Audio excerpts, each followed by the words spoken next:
breaking news from KXAN Austin News. A Travis County jury sentences Laura Hall to 11 years in prison. That emotional verdict came down just about a half hour ago. Jurors returned the maximum sentence for one of the two convictions. In 2007, a previous jury found Hall guilty of helping mutilate Jennifer Cave's body, but the sentence of 5 years was eventually tossed out. KXAN's Chris Sadeghi has been in the courtroom all week and is there live with this breaking news.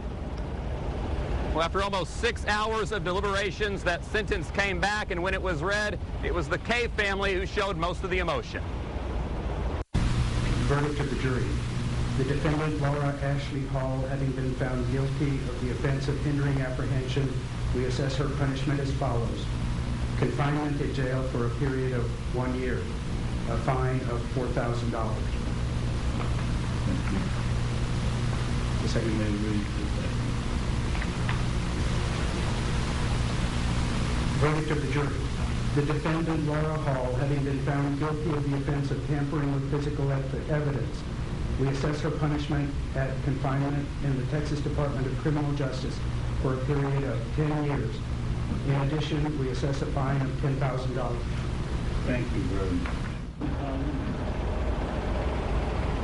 Now, the maximum punishment for each charge will send Laura Hall to prison with a sentence twice as long as the original sentence, which was reversed on appeal. She will get credit for the time she's already served in jail. Hall was given an opportunity to speak once her sentence was handed out, but she declined. Her mother and father quickly left the courtroom, only stopping to say that they thought that their daughter was still innocent. Meanwhile, Sharon Cave cried after it was read, and then she and her husband, Jim Sedgwick, gave thanks to the prosecutors, the judge, and the jury, and they're thankful for a system that works. When asked if she had anything to say to Laura Hall, she simply said no. Afterwards, she and her attorneys talked with the media. We will have that reaction for you just as soon as possible. For now, though, we're live downtown. Chris Sadeghi, KXAN Austin News.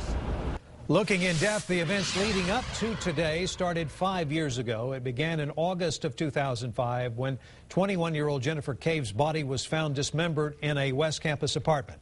A year and a half later, in 2007, Colton Petoniak was sentenced to 55 years in prison for Cave's murder.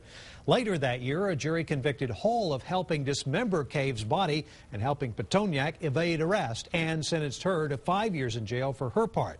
Hall appealed that sentence, and in February of last year, the Texas Third Court of Appeals threw it out.